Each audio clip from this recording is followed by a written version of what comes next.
Hey, honey. Yes, Barry? Let's get out of here. Where are we going? Where do we always go?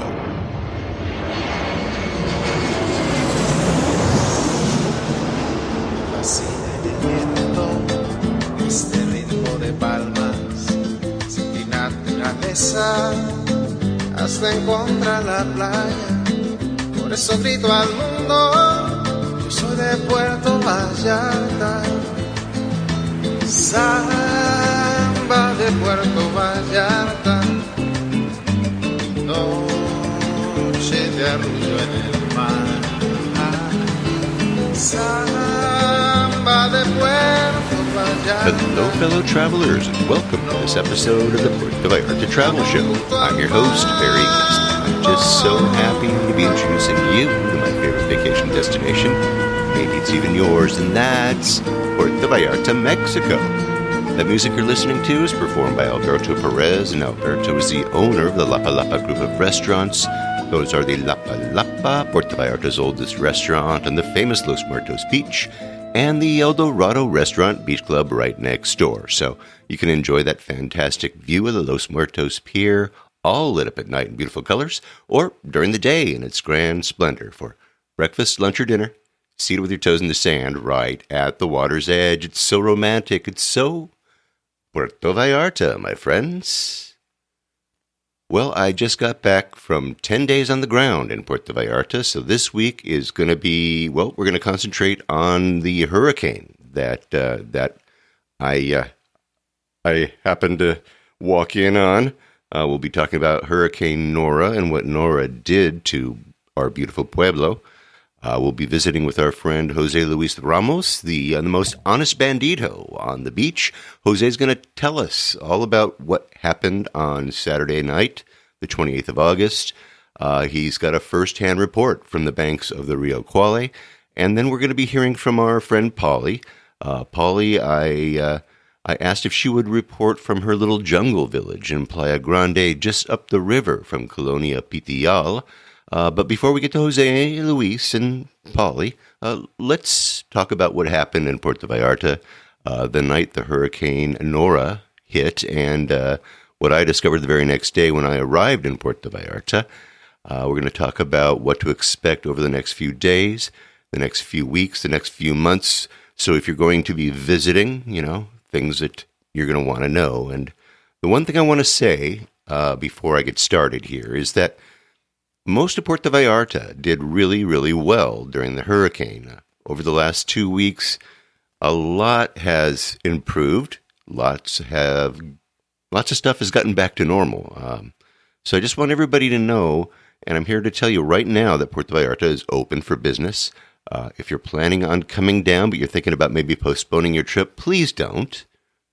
Come down and enjoy paradise. I was right there right after the damage had been done, and even though I was right in the middle of the mud and in the water, I was right in the center of town. That's where I was staying. I actually found time to have a good time, and you definitely will have a good time. So I just want to start with a little bit uplifting sentiment, because what's going to follow is a pretty sad tale, because many of us on Saturday night, August the 28th, went to bed thinking that Hurricane Nora was going to bounce off of Cabo Corrientes. It was going to head northwest. It was going to go past the bay, and it was going to go up to Cabo. Cabo, at the tip of Baja California. But instead, the Category 1 hurricane basically did an end around. It came inland over Cabo Corrientes, and then it just hung over the mountains, over the pueblo of the little town of Quale. And it just poured rain all over the mountain there, and all the tributaries that, lead to the Quale River. And they ended up right in Puerto Vallarta, right?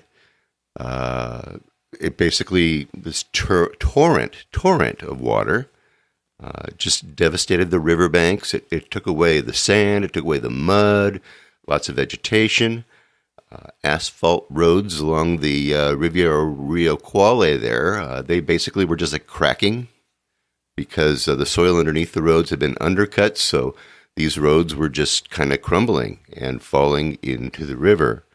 The colonias of Buenos Aires and Benito Juarez, literally, they're just cut off with no roads passable. They can only go by foot, according to JR's housekeeper. She says you can go by foot, you can go by motorcycle. Some of these places you have to walk an hour just to get some water or get out to a road where they can actually, hop on a bus or for a waiting taxi or, get a hop a ride, right? And getting gas is going to be very, very difficult. Potable water, carrying it, for a mile, for 2 miles? It's going to be really, really hard for those communities. It's going to take a few weeks or maybe even months to build new roads and bridges up there, up in Paso Ancho. And anyway, the old bridge, the Insurgentes Bridge, right in the middle of town, it was swamped. It was washed out. It collapsed due to the huge amounts of water and the vegetation that were just basically pushed up against the side of the bridge, mud, sand, everything, And this is a 61-year-old bridge, and it just couldn't withstand all of the forces of nature, and it just buckled and it collapsed in several places. And Francine's beautiful restaurant, the Benito Kitchen, it fell into the river. And on top of that, they had a little co-work facility. I don't know if you'd ever seen it. It was beautiful. There was a little Airbnb kind of a thing going on upstairs, and that whole thing fell into the river. It just collapsed. This whole building project actually was built up against the old Surtidora del Puente building, and it collapsed. Not the Surtidora, but that whole addition. And tragically, our friend Arancia from Babel Bar lost her 13-year-old son, Kuro. And they hope that he had escaped that terrible collapse, but they discovered him the next day. He was found in the rubble. And it was very, very sad. It was crazy night. Across the street from that is Encanto, on the other side of Insurgentes, and that was swamped. Mud just basically filled their theater. And the outside, the deck, the patio, all the furniture was swept away. I have pictures in the show notes of them actually hosing off the seats from the theater and from the bar area. They're just hosing them off in the street there. Insurgentes was roped off just north of Achilles Cerdan, so actually I could actually walk up to where the bridge had buckled on the south side, and the streets there just were covered in mud, and you had to be very, very careful where you walk, because the mud was everywhere. It was pretty slippery. Now, walking up Libertad from the other side of the bridge, the streets also were covered in mud. And when I got to the corner of Libertad and Insurgentes, where the Vallarta factory is, where the chocolate and cigar place is, by the way, they were spared, although the place was totally covered in mud. It was inundated. The mud got inside. There was mud out on the patio. It was a mess. They have to do a lot of work in there. But across the street from that, right next door to the bank, is the old restaurant Fuente del Puente. They got a big patio there, and they basically it just looked like it just kind of cracked in half, and it's tilting towards the Rio. And Fuente del Puente used to be one of the most popular restaurants in Puerto Vallarta. When we first got there in the 80s, it was it was always busy. And boy, it just went downhill year after year. And now it's almost down the riverbank. But very, very sad. Actually, I remember we talked about this. We stayed in the apartment behind the restaurant back when Hurricane Patricia came. We talked about that, and that was back in 2015. If you remember that story, my wife and I were both sitting there, and we thought we were going to be in a pretty bad spot if there was going to be a lot of water coming down that river. And then, of course, they were talking about there was going to be a big surge coming the other way.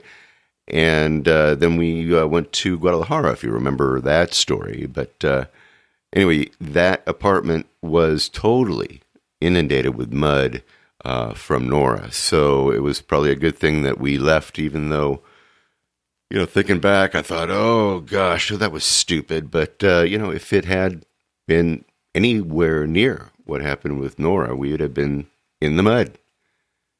Now, across the street from Vallarta Factory is the municipal market. That's the three floor swap meet kind of place over there. You know it. They've got all the traditional, toys and stuff and booths everywhere, hundreds of booths. And upstairs, there's the Mexican restaurants upstairs. Anyway, the bottom floor, that basement was just totally buried and covered in mud, along with all the vendors' booths that sit right along the river. And my buddy Chumbo and all those guys that are right there, they're all the little kiosks and stuff were just totally inundated with mud. Lots of them were washed away. In many places, their inventory ruined, lost, gone forever. And I could not access that area. It was all cordoned off. And when I was there, the river was so high. I mean, everybody was on edge. Everybody was hoping, the whole time that, it wouldn't rain. More rain could make things worse. So everybody was a little bit on edge. I was sitting at the airport in Los Angeles waiting for my flight, and I was reading about all this chaos. Francie from Bonito Kitchen, she posted about her beautiful restaurant gone forever. And gosh, I mean, it was just crazy. I mean, I had something in my suitcase for her. And then Arancia from Hotelito Babel over in El Tuito, and formerly from Babel Bar, she's posting about her son being missing and, help and got to find him. And this was just crazy, sitting in the airport reading about all this. And then I started seeing videos and, about the collapsed buildings and the bridges, and a video of the young lady in her car being swept away.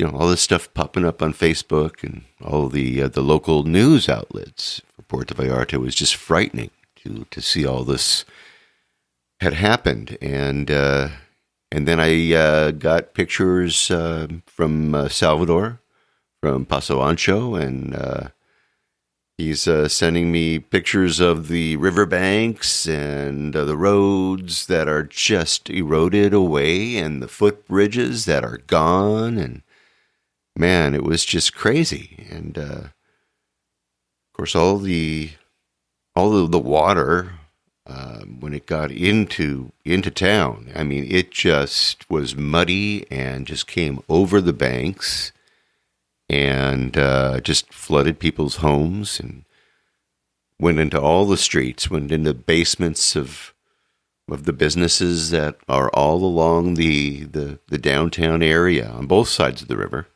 The municipal market, of course, was swamped, as I said before, and then mud just covered the streets and sidewalks and the parking structures from the river almost all the way to the church, almost all the way to the Iglesia de Nuestra Señora de Guadalupe.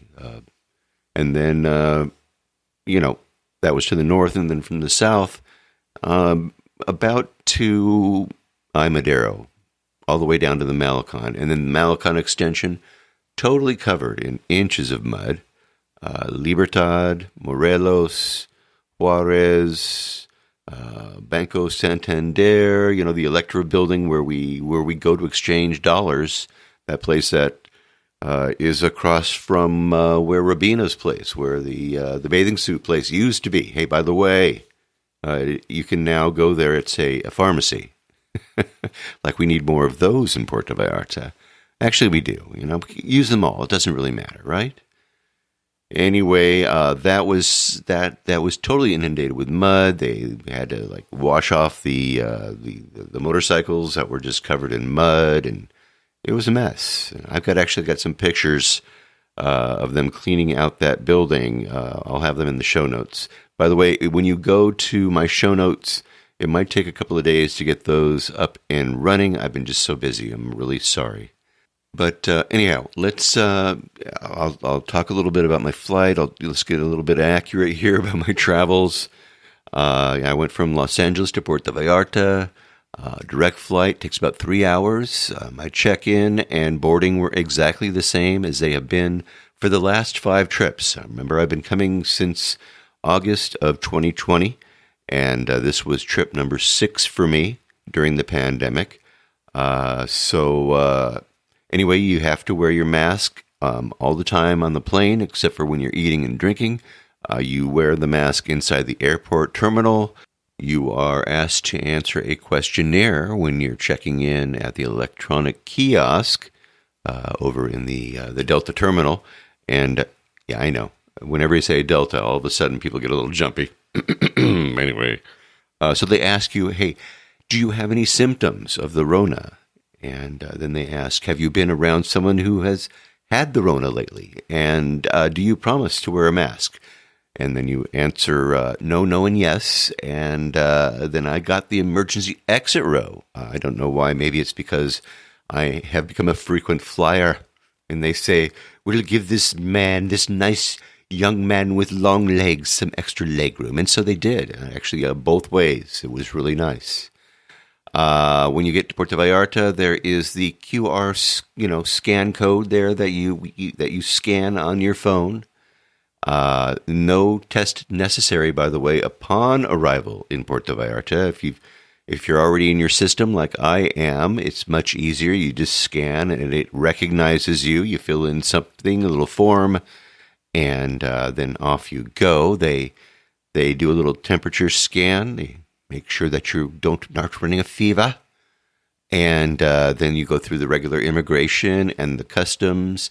Remember, we are wearing our masks, and you are going now through the shark tank incognito because you're wearing a mask. But they also are wearing masks. Remember, they look like banditos, just like they are. Let's be nice, let's be kind, but let's walk right past those guys. Anyway, pretty good protocol was being followed at most of the restaurants, all of the grocery stores, all the the OXXOs and stuff. They were very, very mask conscious, and of course the public buses, yes, Ubers, yes, taxis, yeah, they'll wear one depending on if the passenger is wearing one. Mask wearing, as I observed from my balcony overlooking the Malecon, I got to say it was so nice sitting there. But I would peg that mask wearing was about 50%. And we're talking about 50% locals, like local Mexicans, and about 50% vacationers and expats. So about half and half were doing the masking while I was there. And of course, that was 10 days from the 29th until the 8th of September.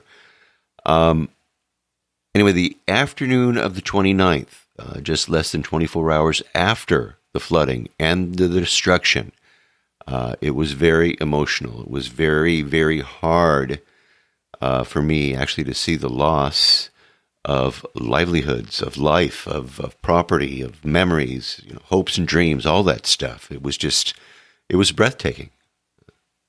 The damage, the mud, there was mud everywhere, really.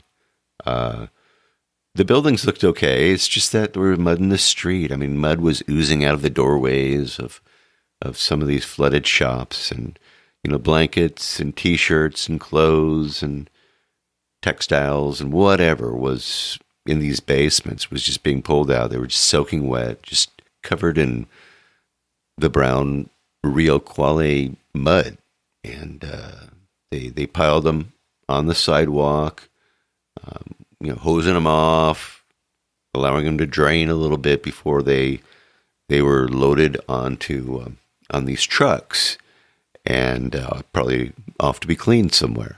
And anyway, I took some pictures of that. You can see that in the show notes. It's very sad seeing all that. Now, the only way for me to get to the other side of the river on the first night was to walk across the old bridge. No cars were allowed because there was just still too much mud in the streets right along. What is that? That's Juarez. That's Juarez and Morelos too. And so the Malecon Extension Bridge was also closed. They were inspecting it. It was dark. There were no lights on it.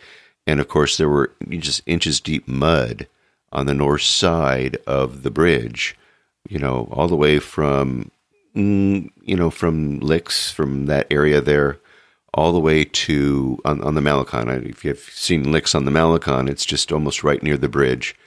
Or, where Pinocchio's pizza is over there. And that whole area there, that was all just covered in mud.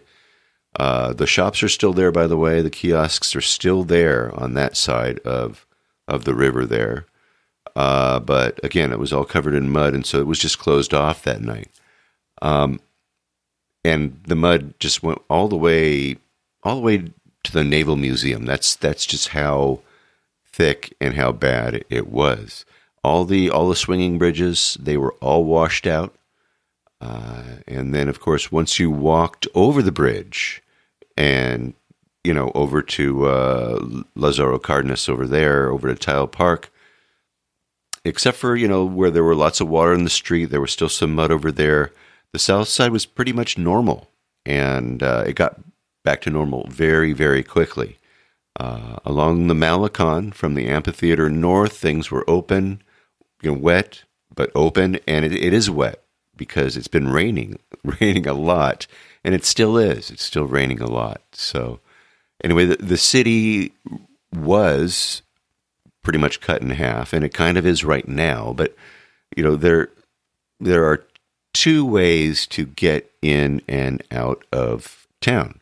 Now, the only buses that are coming to and from the city have to come and drop in through the tunnel road, and the south side. So they go around, they work the romantic zone, that area there, but they have to exit through the tunnel. So there is nothing going on, other than with buses, tunnel, right, on that side. Now, if you're going to be taking a car, what they did was they reconfigured the new bridge, the one that's closer. It's a 2-lane street that goes south, right? So this one here is on Juarez. It goes past the parking structure on Juarez, right there at the Malecon, and they turn that into a 2-way street. So now this is no buses and no trucks. It's just cars and taxis. So if you want to go in or out of town, that is the only way, other than if you're going to be going where the buses and the trucks are going, down, through the Libramiento, and then, dropping down into the south side of town. So that's how they did it. They reconfigured that. And, by the way, that turns into a little bit of a bottleneck, but look, you can still get in and out of town if you are driving or if you're in a cab. And there is, unfortunately, that parking structure there at Juarez that sits on the Malecon. It's closed to people parking there because it's 2-way traffic, and it's just too difficult to have people come in and out of the parking structure with this 2-way traffic coming in and out of there, or coming past. So that I'm pretty sure that's going to stay that way until they finally fix the bridge. And so that parking structure, even though it's open, right, the bathrooms are open there, and the businesses that are associated with that parking structure are open. and it is clean, and it is going all that, full guns that way. Right now, no parking there. So there is parking over at the Lázaro Cárdenas Park, and of course, there's parking, at the other park. But that will cause a little bit of congestion, I would say, as far as parking is concerned. Now, when I arrived on Sunday afternoon, the plane that I was on was 3/4 full, by the way, and my son, who was going to be joining me for his first trip to Puerto Vallarta, his flight from Milwaukee was actually canceled, so he was going to be arriving the following day in the early afternoon. So the taxi driver that took me from the airport, to my Airbnb, asked me where I was staying. I told him Malecon Uno, and over on Libertad and Morelos. And he told the guy over at the booth when he was checking out, and the guy told him good luck. And so the driver looks at me and says, "Did you understand what he said?" And I said, "Yes." He said, "I'm walking, right?" He says, "Yep, you're going to be walking. I'm going to try to get you as close as I can, but where you're going, the streets are closed. There's a lot of mud." And so he took me to the place where the crazy chairs are. That's what Salvador calls them. He calls them sillas locas. Those sculptures there. I think it's Abasolo. I think it's Calle Abasolo. Anyway, he dropped me off there at the Malecon, took the bags out of his trunk, and said, "Buena suerte." And so Gringo grabbed his bags, and dragged them. I did about 1/4 mile right down to the Naval Museum, where the outdoor amphitheater is, if you know where that is. And that whole area just past the amphitheater was covered in about 2 inches of mud. It was roped off, by the yellow warning tape, and it was guarded by a National Guardsman with a lovely weapon. Anyway, he looks up and down at me, and he says, "Okay, you sweaty gringo, what do you want?" And I said, "Look, I'm staying over there," and I point over at the Malecon 1 building, and he says, "Oh, okay, yeah, go ahead. Just don't fall down on your face." So he lifted the yellow tape, and I ducked under it, and then I carefully tiptoed my way over to my condo. When I got saddled, and got the muddy shoes off, I started taking pictures. Started walking around the streets and looking for the OXXO that I was going to be using, because the one that I was planning on using, the one that I usually use when I stay at Malecon Uno, it was damaged in the fire that they had a couple of weeks ago. So my go-to OXXO in that building there was gone. And now, if you remember where that is, that's where Vitea is and where the Devil's Bar is. Anyway, that whole area there. So I turned the corner, and I literally ran into Jimmy and Frankie from Vallarta Food Bank. And they had a table that was set up on the sidewalk, and they had been feeding people that were actually helping and were shoveling the mud out of the street. There were National Guardsmen, there were locals, there were police, there were expats, there were volunteers shoveling the thick mud in. It was just hot. It was humid. It was tropical. I mean, wow, it was amazing to watch them work so hard. There were water trucks, and the water trucks were filled with nice clean water, and they had these little fire hosey things on, and these guys were holding onto them, and they were just hosing down the streets, taking the remaining mud from the top of the cobblestone. So you had guys with shovels, you had guys with little bobcats, and then, of course, you had trucks where they were basically loading the mud in. So inch by inch and block by block, the streets were being cleared off this quale mud, and so I made my way up Libertad. Now, this is the first day. This was on the 29th. And so I wanted to see what the Insurgentes Bridge looked like. I was shocked at the destruction.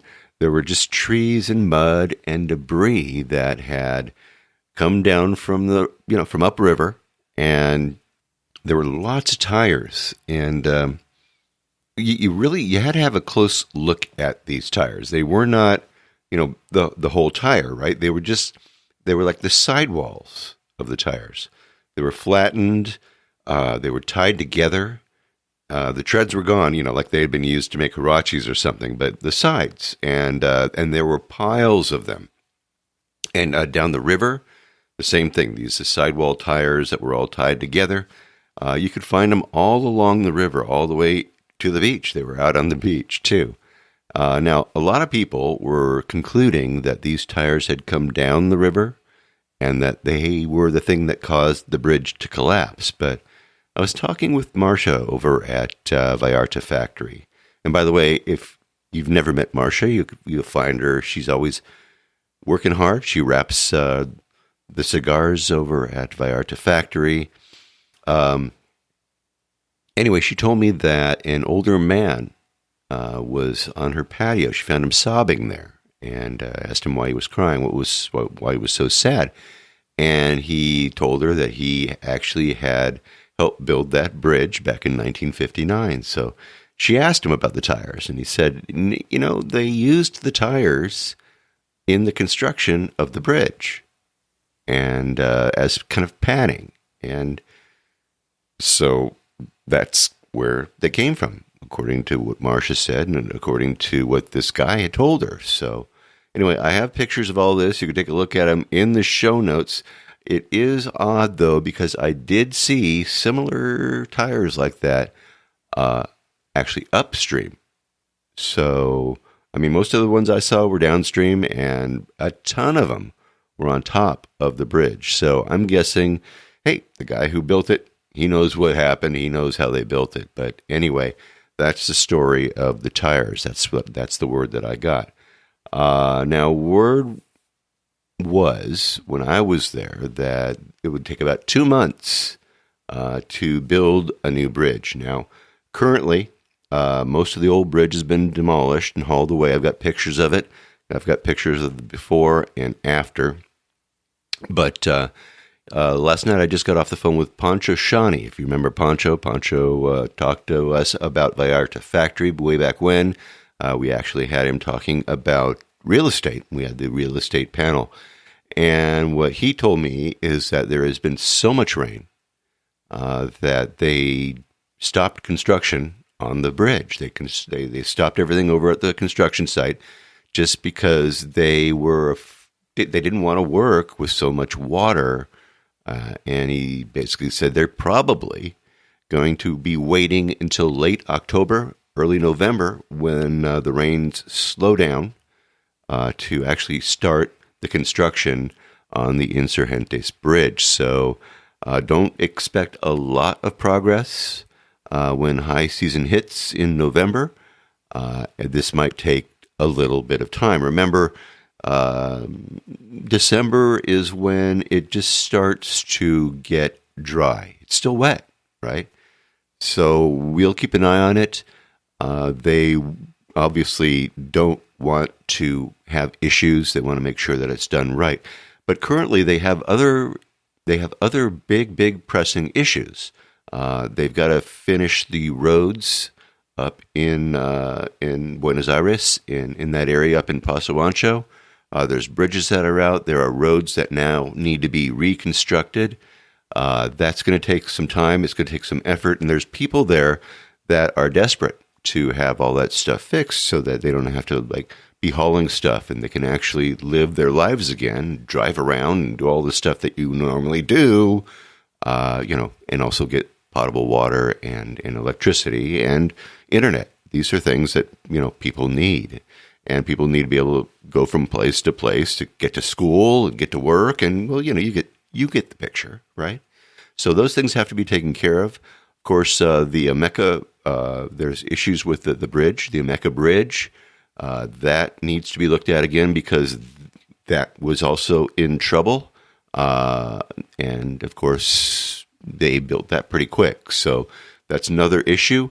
And then up in Pitial, there are bridges that need to be repaired and fixed. And these are things that may need to take place first before the Insurgentes Bridge gets fixed. And I think that's the plan. That's at least what I was told.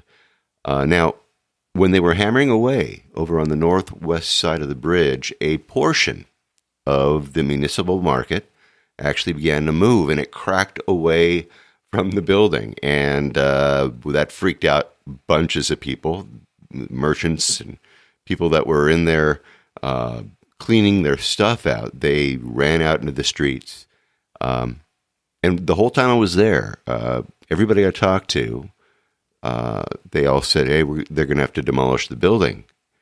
And that would take a couple of years, and that the people that were there, the merchants and stuff like that, they were going to be displaced for that period of time, and how that would be, and how awful that would be. And you're talking about hundreds of families, who have booths right there in the Mercado. They're just eking out a meager living, and 2 years while they rebuild. It was just too much to imagine, but.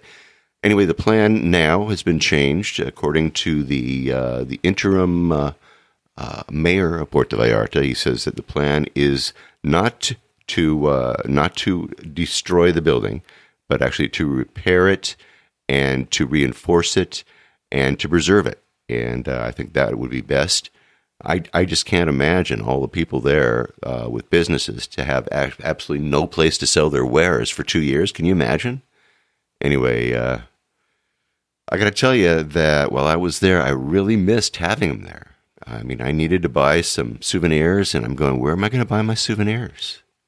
It was really, really sad. So hopefully they'll get that all sorted out. They will do a good job to reinforce it and maybe do some improvements and get that going again. Someone actually told me, I can't remember who it was, but someone told me that Vidante actually bought the property a couple years back, and oh my God, I mean, the rent money for that must be immense.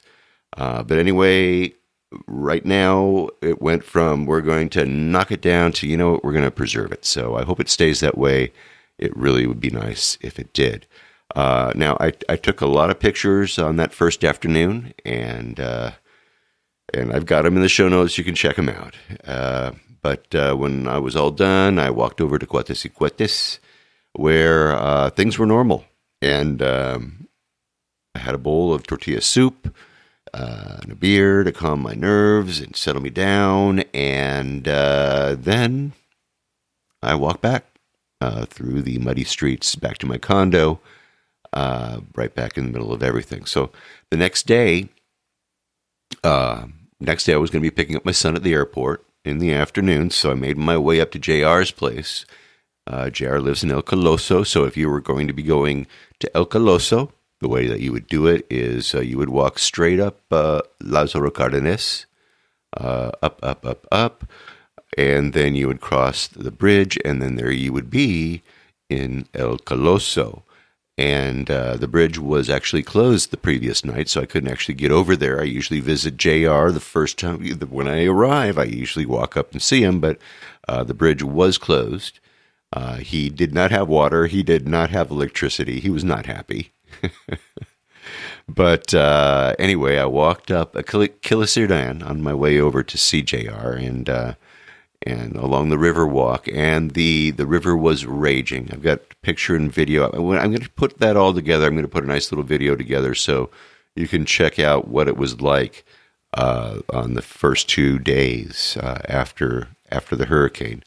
Anyway, I got a glimpse at that point about how wide that the river had become. The riverbanks were gone.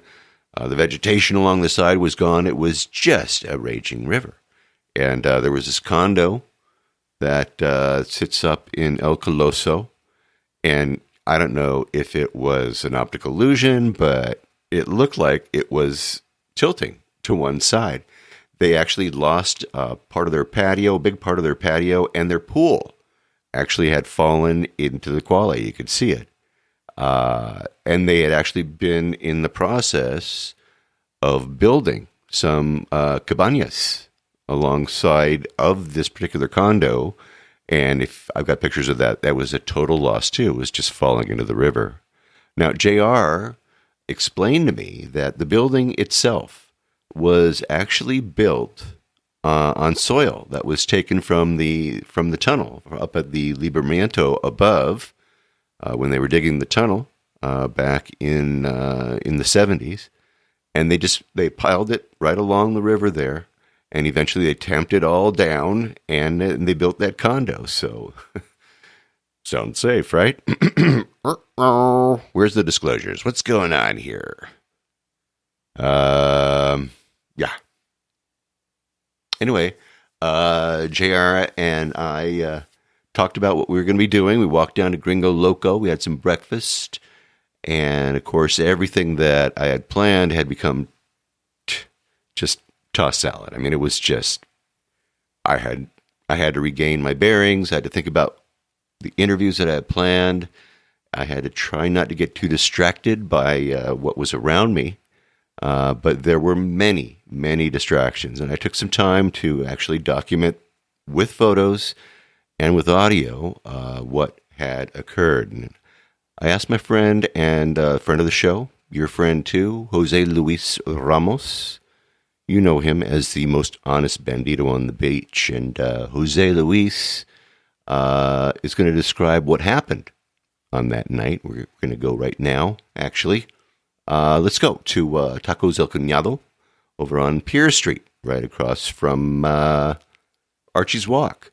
And we're going to listen to Jose Luis tell us about what happened on that night on August the 28th, his special birthday party, one that he will never forget. So, Jose Luis, take it away, amigo.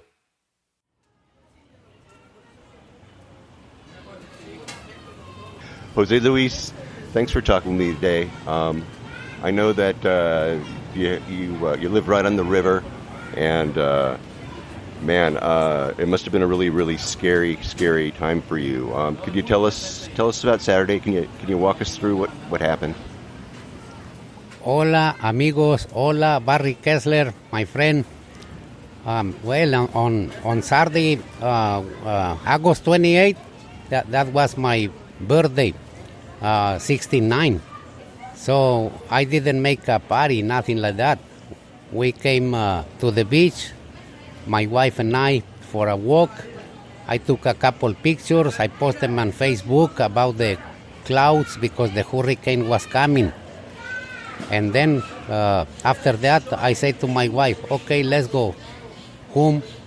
I'm ready for the cake. And then after that, we saw the river was coming, building up, yes. And then and less than like by 10:30 p.m., we had to leave the house, evacuate the house, the 3 dogs, the parrot, and the 6 of us. Wow. There was our auntie, 83-year-old. We went up to Santa Cruz, 4 blocks up. There is a kiosk. We found a parking place to stay there. Then I leave the family there in the car, and then I came walking to the house. By then on the streets, Aguacate Street to Aquiles Cerdán, the water on the street was like coming up to my knee. Unbelievable. All the way that far up, huh? Yes. I opened the door and I come and make sure the gas tanks were not swimming on the patio. It was like a 12 inches high of water and mud in the patio. I turned off the gas and I turned off the electricity, and then I came back with my family to the car. Then all night we didn't sleep. We stayed there. I was coming and make sure the family was okay. 4 blocks up from the house, and then I was coming back to the house to make sure the water didn't go inside, and that was a lot of damage all over up in the Quale River. So you live on the river. There were other houses that were on the river that now you had issues. Obviously, you had flooding. I saw mud in your house. You had all kinds of things coming in your house. Yes. I and the little room for the aunt, she lost her bed and a couple pieces of furniture, good for nothing, no más. Yeah, when it gets muddy and wet like that, it is not usable anymore. Wow. What about other houses that were along the river that maybe weren't so lucky that got swept away? Did we lose some people's homes? Well, I guess like 40 hours late, 48 hours, 44. I went for a walk up in the Ribera del Rio, and after I saw all of this damage, I felt like I was blessed. It was a miracle because literally the house was swimming in a lake, our house, but it didn't break the wall, didn't break the foundation, the big tree didn't collapse. After I saw a lot of damage up in the Quale River, I feel kind of blessed that nothing happens, because way up in the river was worse. And the more I look, worse. The bridge, the swinging bridge over there by the Hospital Centro de Salud, collapsed. The condominios, Rivera Quale, almost. La Bomba, where in the 60s there was a bomba for potable water, destroyed under the hill. So all of the potable water that was going into the colonia, gone, stopped, nothing there. Yes, there was no electricity all night. Nada. And then I understand that the young lady who lost her life, she and her car ended up like right in front of your house, huh? Yes, and that morning on Sunday we saw a lot of people looking for something in front of the house. There is a restaurant called Babel.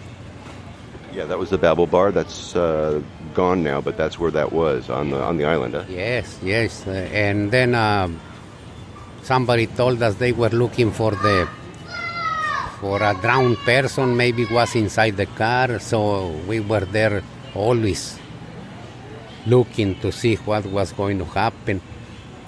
The family, the father and the mother, asked us to let them go to the patio to look, because the security, they didn't let them go inside the park to look for them. Really? So they were able to observe from your place? Yes.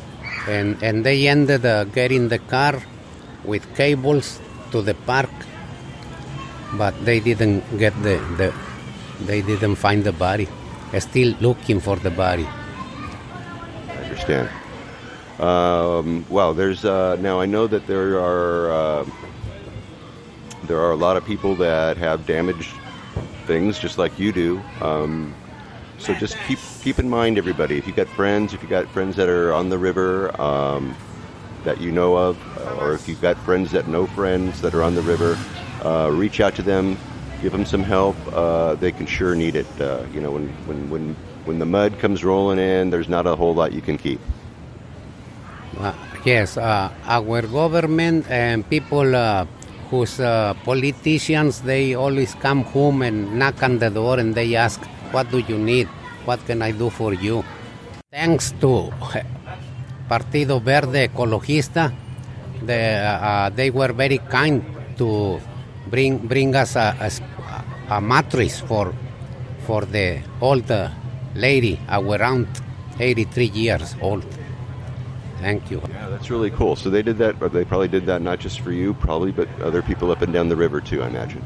No, yes, they did it for many people. They brought the plastic bags full of groceries, and they give them, they knock on the door, all the houses. Excellent. Nice to hear them stepping up. Yes, it looks like the government doesn't do nothing, but they do a lot, because this is from Mother Nature, and it's not their fault, and the government says, this is when we gotta be together and help. And they've really stepped up. I'm very, very impressed. And the cleanup job here is remarkable. I mean, all the streets look like all the mud is gone. And really all they need to do is put together some bridges again, huh? Exactamente, yes. The bridge from here, the flea market, got completely. They have to build a new one. That's tragic. And a couple of swinging bridge, like the one over there in the park, Richard Burton Park, from Babel, 50 meters, 100 meters. And the other one over there by the Centro de Salud.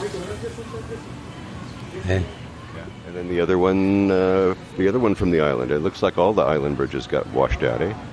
Yes. The other one and the market, the flea market. Yes. All right. Well, there's a lot of work to do. Jose, tell everybody what you do. Remind everybody what you do, and let them know where they can find you. Okay? I sell tours, all kinds of tours in Los Muertos Beach. I've been here for 30 years. En Los Muertos. So I've got his picture. If you don't know Jose Luis, all you have to do is go to www.puertovallartatravelshow.com, and I'll have his smiling face right there. So there you have it. Jose Luis, I want to thank you for talking with us today and sharing your experience with us. It was tragedy. I'm so glad that you are with us today, and your whole family is all with us today. And thanks again. Thank you, amigo Barry. Thank you. All right. Thank you, Jose Luis. Hey, listen, I've got pictures of his muddy mess, what his house looked like. I got them in the show notes. You can find it, of course, at www.puertovallartatravelshow.com. Now, when I was sitting at the airport over in LAX and I was waiting for my plane, I saw a Facebook Live video of what was happening along the Pitial River.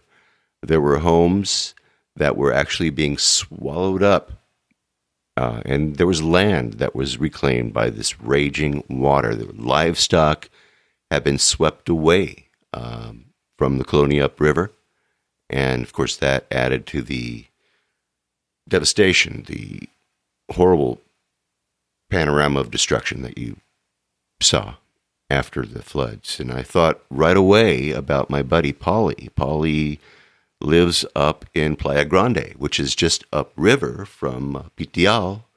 And I've actually, when I see Paulie post some video, I've seen her post video of the streets where she lives. Basically, they turn into running rivers when it rains hard where she lives. So I was really worried about her for sure. And when I got to town, I asked her if she would describe what happened that night in her little jungle village. So she said, sure. And she grabbed a neighbor's vehicle and she made her way into town. She parked about a half mile away from where I was staying and walked over to my condo over at Malecon 1, where she sat with me on my balcony. We're overlooking the Malecon and the bay. So you'll be hearing the sound of the waves crashing on the rocks in the background as she recounts the events of Saturday evening, August 28th, the evening when the river swelled and when Nora came to town in Playa Grande in Puerto Vallarta, Mexico. Paulie, thanks for coming on the show. Tell us about your experience on Saturday night over in Playa Grande. Actually, I had heard about the hurricane that was off on the coast, and I had also heard that it was going west and going out along the shore and going out. Nobody worry about anything. And so I heard the rain, and I went to bed. And shortly before midnight, I was awakened by the church bells in our little bitty church that's in the square. And I knew immediately that it was not a regular bell ringing. I mean, something was up. And so I jumped up, and I ran and opened the door, and people in my village had towels wrapped over their heads, around their shoulders, and they were walking towards the river. And I didn't know what was going on. I don't know enough Spanish to ask. I knew that it was something important, and I just stood there because I knew that if they needed me, that they would come and get me. But I didn't know what was going on. It was different. It wasn't what I knew. And so they went up, and when I was standing on the porch, that's when I started hearing the horses. At first it was just neighing, and I am from the south, so I do know about horses, so I know the sound of a horse and concern. But it changed. One of my best friends has a horse over there, and that's being kept in the ranch across. And he was one of the first to come out, and I saw that, and they were taking them down the road where I guess they thought was upstream and protected. That's all. That's what I can say about it right now, because within 20 minutes, they were bringing those horses back, because apparently wherever they were taking them was flooded. And there were a couple of horses that they call them feral horses. They're new to the pod, and so they're kept in the back. And I started hearing them. It was different, and I knew it was different. But they were eventually brought out, and they had mud all over them, along with a couple of guys that were bringing them out. Yeah. who were so covered in mud. Wow. They didn't even look human. You Right, know? right. The mudmen. And I knew something was going on, you know. And so I not knowing what to do and just trying to watch others and making sure I wasn't doing anything wrong. It was a long night. So in the morning, you were able to actually take a little bit of a peek at what was going on around there. They lost some houses. Yes. I didn't know that at first. All right. I didn't know that the river had rerouted at that time. I'm not sure that I understand a river rerouting to this day. Now, being from Arkansas, I do understand a river flooding. And so I knew what was going on in my neck of the woods. I knew that people were shoveling mud out of their houses, and I knew that the horses that were tied up outside my house and on the road, and on my porch, because I was luckily on the highest ground, I knew there was a little shock going on there. I could feel that, but I had no idea,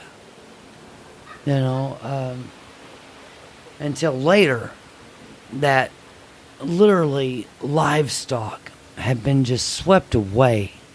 I mean, when I realized sounds that I'd heard that night, that I didn't understand that I heard that night, very difficult. I'm not sure that I understand survivor's remorse like I have about what I heard that night. Yeah. Of course. And I really don't want to get into that. No, I understand. Yeah. What about the human element here? The people.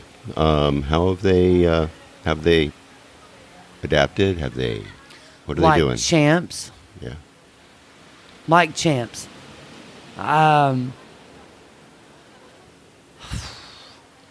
Took on the disaster as it was.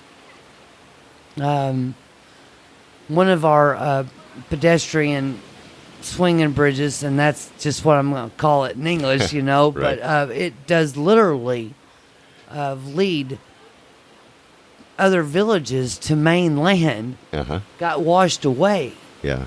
And I now see the children, because I have a lot of connection with the children. Why? Because I know less Spanish than they do.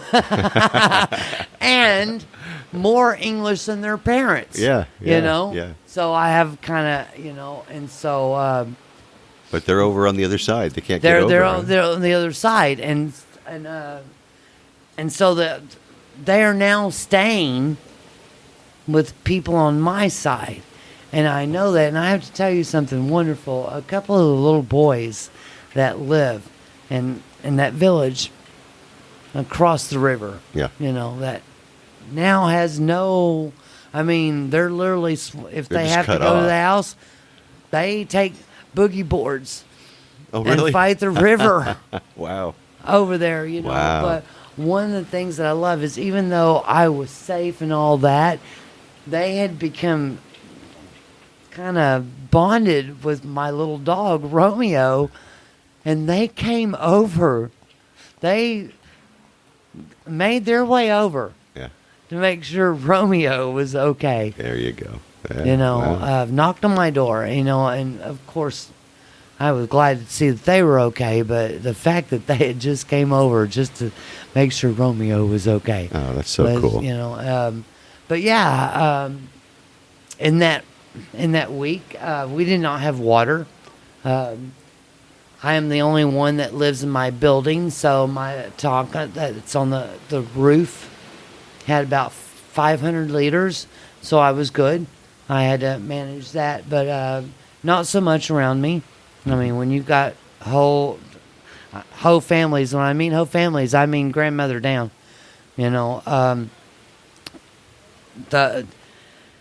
had to gather water from the river, to flush our toilets. Yeah. To wash dishes and stuff like that, and I did that, and even though I had plenty of water, and I had plenty of drinking water, after a couple of days, I felt bad that I had that, and so I helped. I rather it was just coming out my door and carrying a bucket, a half a block, or you know what? It wasn't that I helped. It was that I wanted to be part of. Yeah. Sure. And yeah.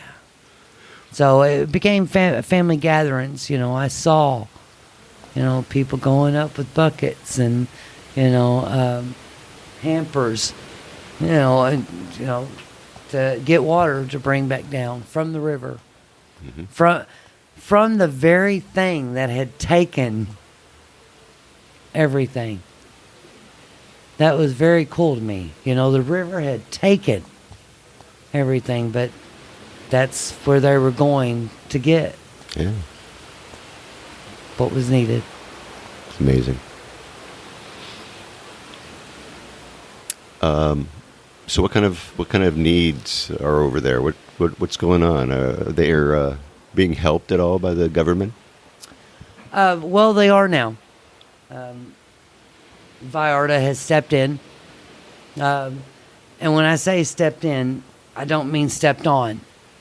I have not saw that.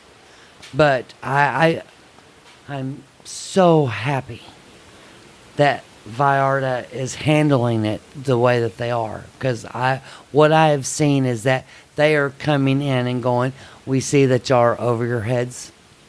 Mm-hmm. Can we help out? And that's really good. Yeah. You know, that's really cool to see. You know, because I understand.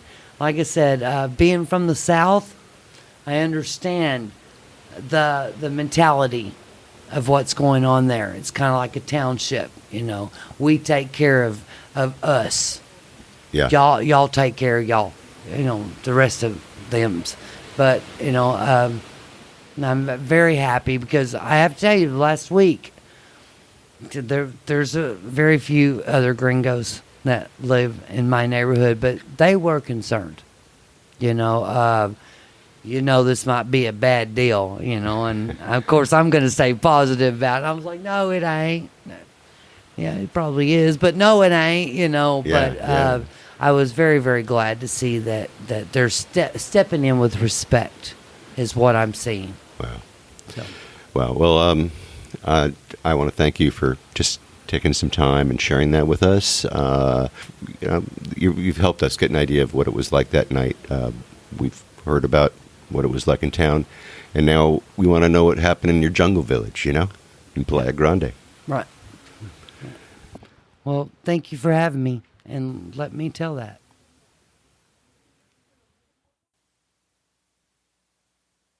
Wow, what a shocking experience. Anyway, Polly, thank you for coming on the show. If you haven't heard Polly, I've had her. She was on the show a couple months back, and you know, if you happen to miss Polly, check her out. I will have a link to that episode in the show notes so you can hear her. Now, when I was at Mi Cafe, I was talking with Alberto Perez, the owner, and he showed me and Jake, my son Jake, some old pictures of the Rio Quale. And he showed me that over the years, the river has been narrowed. It's been encroached upon by, you know, buildings. And he said, you know, this was not the first or the worst flooding that he had ever seen. An older lady that I know, Rosa, who lives up in El Cerro, she told me that in 1970 the river flooded and it swept away many people, killed a bunch of people who had actually built shacks along the riverside. Lots of them drowned, and then of course the injured flooded the IMSS hospitals in the area. Anyway, I got to do some more research on that and see what happened in 1970 in Puerto Vallarta. But several people said, nope, there were other really, really bad events that surround the river and the flooding. So anyway, you know, my son's flight was canceled, as I said, and so on Monday, I picked him up. Took him over to his Airbnb over at Olas Altas, which is above Salud Superfoods. And, of course, that was closed, so he couldn't get the good stuff. But anyway, he was tired, and he needed to get some shut-eye. And so I left him and went walking over to the Insurgentes Bridge. And I stopped over to see Pancho over at Vallarta Factory. And he gave me a tour of the muddy mess. They actually had to tear out the old tile floor. Now they're putting in some new stuff. They're doing an entire remodel. And his basement actually was full of water, but it wasn't muddy water. It was really weird. It was clear water. It was clean. It was coming up through the floor because there's like this really shallow water table that runs right along the river. The same thing happened right down the street over at Arte Viviente. The kid was bailing out clear water. It was so weird. Anyway, when I took Jake out for his first night out on the town, we went over to Arriba, which is over on Olas Altas. It was pretty good. I had the arrachera. Jake had the enchiladas, I think. Anyway, I'll tell you that we went to a lot of restaurants. We went to Mariscos Cisneros, Mi Cafe, Freddy's Toucan, Menyo's Place. We went there for breakfast and for dinner. He liked it so much. Decantero, Sofa Cafe, Guatisicuetes a couple of times, Lapa Lapa, Restaurant San Lucas a couple times, Martini en Fuego, Mango's Beach Club, Barracuda, bunches of taco stands for sure. Anyway, we stopped in and all the places were open. All of them were happy to have us there. So, you know what? If any of those places are your favorite, go. We stopped in and had Jake fitted for Hirachis over at Hiracheria Fabiola. He wears a size 15. It's kind of hard to find, so no issues for him. They didn't even charge me extra for the exercise. We went to Pitial. We visited my friends Ray and Debbie, who finally escaped Canada. They escaped Canada, and now they are living in Pitial. And I love their house, and I love the fact that they've got this taqueria, like, within crawling distance of their door. It's so wrong. It's so wrong, you guys.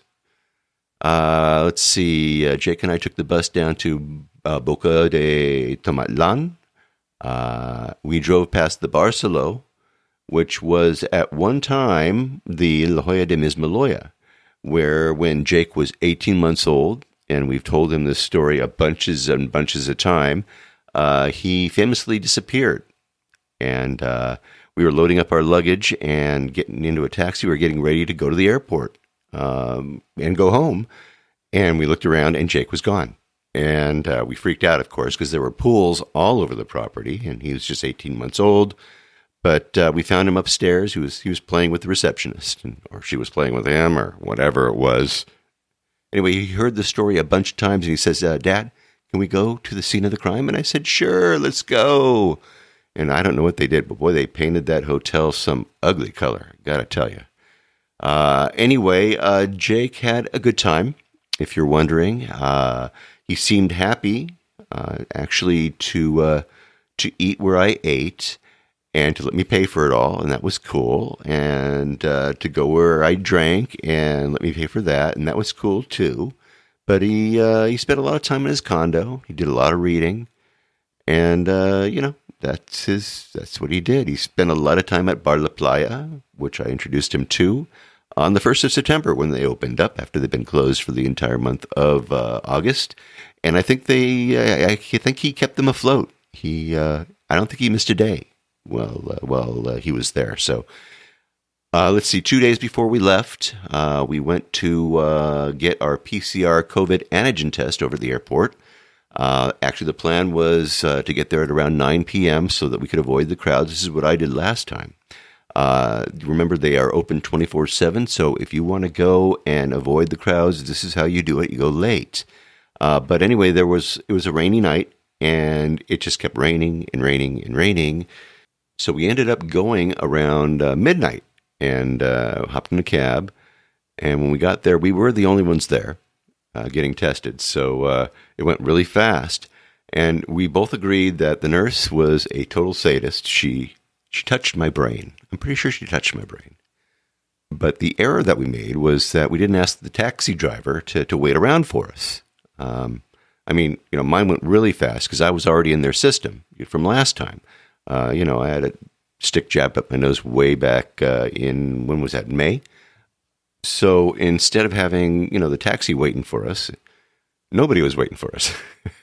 It was midnight. There aren't any taxis in an empty airport with no arriving flights at midnight, right? So anyway, pulled out my phone. We summoned an Uber, which came from the marina. It took about 6 minutes.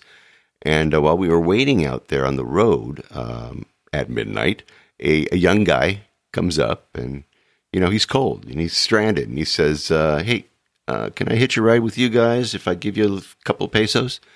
Now, I didn't know the guy. I didn't know what to do. I'm looking at him going, well, I don't know him. He looks okay. He's clean cut, but, I don't know what's in his day pack. So I say, well, it's an Uber and, I don't know you and I don't want to put the driver at risk. So anyway, he didn't like that answer at all. And when the Uber came, me and Jake got in and got in the back, and then he sticks his head in. He says to the driver, he says, hey, can I pay you 60 pesos to ride along? I'm all here. It's cold. I'm all alone. And so, there's no bus. What do I do? And so now this guy is paying the other guy. Anyway, the Uber driver, he looks back at me and he says, what do you think? I'm going, hey, dude, I don't know him. You feel safe? You want to take him? It's up to you. I don't care. So anyway, he looks at the guy, takes the pesos, lets him in, sits up front with him.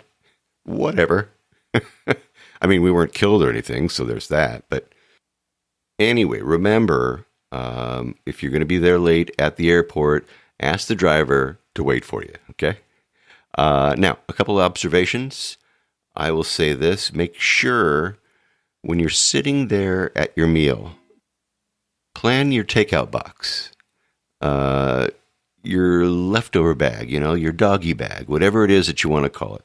When you're looking over your plate of food, if you don't plan to eat the whole thing or devour it, just preserve your leftovers so that, when you transfer them to that box or that doggy bag, they look good enough to eat, if you know what I mean. And then don't take them to your condo. Don't stick them in the fridge to eat tomorrow. You're gonna get new food tomorrow. Instead, give that stuff to somebody who needs it on the street. And if you don't see that needy person on the street, don't worry. Leave it in a place where it will be discovered by somebody who's in need. You know what I'm talking about. Never, ever leave food on your plate at a restaurant. Pack it and pass it on. That's one thing I have to say. There are some worthy charities in this town. Pick one and help one if you like. Pick two if you like.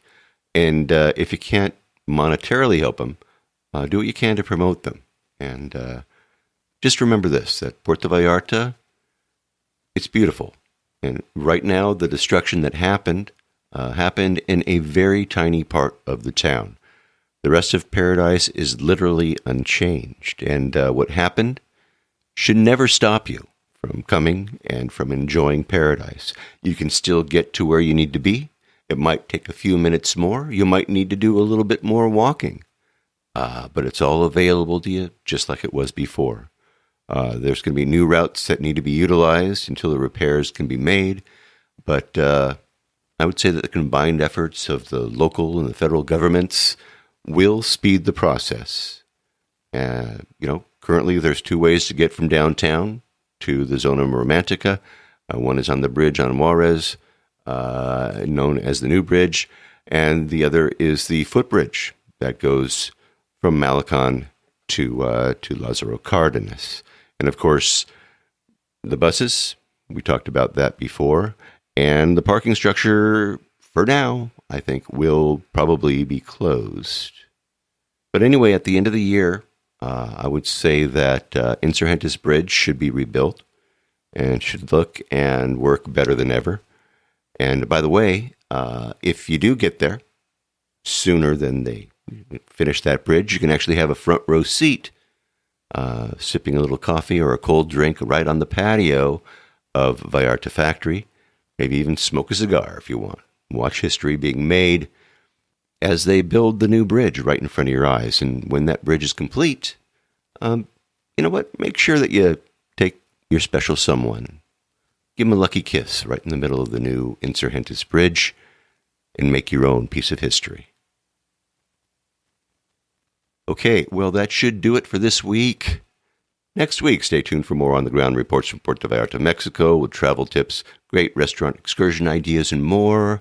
But until then, remember that this is an interactive show where I depend on your questions and on your suggestions about all things Puerto Vallarta. If you think of something that I should be talking about, well, please reach out. Click on that Contact Us tab and send us your message. Remember, if you're considering booking any type of tour while you're in Puerto Vallarta, you must go to vallartainfo.com. That's JR's website. He needs your help too. Reserve your tour through him right from his website. Remember, this is a value-for-value proposition. His experience and on-the-ground knowledge of everything Puerto Vallarta in exchange for your making a purchase of a tour that you would do anyway, right? You're just doing it, through him as a way of saying thank you. Thanks, JR, for being our guide. It costs no more than if you're going to use someone else, so do it, really. And when you do take one of those tours, email me about your experiences. Maybe you can come on board and share with others what you liked or didn't like about your tour. Again, contact me by clicking on the Contact Us tab and sending off a message. Don't forget, he's got his maps, his DIY tours, his revitalized happy hour board, and more. And I have links to all of those in the show notes. And once again, if you like this podcast, please take some time and subscribe and give me a good review. If you would, wherever you happen to be listening to it, just share it with a friend. That's the best way to do it. That way we can get the word out to more and more people about the magic of this place, Puerto Vallarta, Mexico. Remember, I made it easy for you to do just that with each episode I create. But if you haven't been to my website, you really need to go there. Where have you been? I have links to the places we talk about. I have interesting pictures and more right there in my blog posts and in the show notes for each episode of the show. So check them out for sure if you haven't already. All right? All right. Thank you, Jose Luis Ramos, the honest bandito on the Los Muertos beach. And thank you, Polly, for telling us your story. Hey, everybody, get on a plane. Head on down to paradise. They're waiting for you. Hey, and thanks to all of you for listening all the way through this episode of the Puerto Vallarta Travel Show. This is Barry Kessler signing off with a wish for you to slow down, be kind, and live the Vallarta lifestyle. Nos vemos, amigos.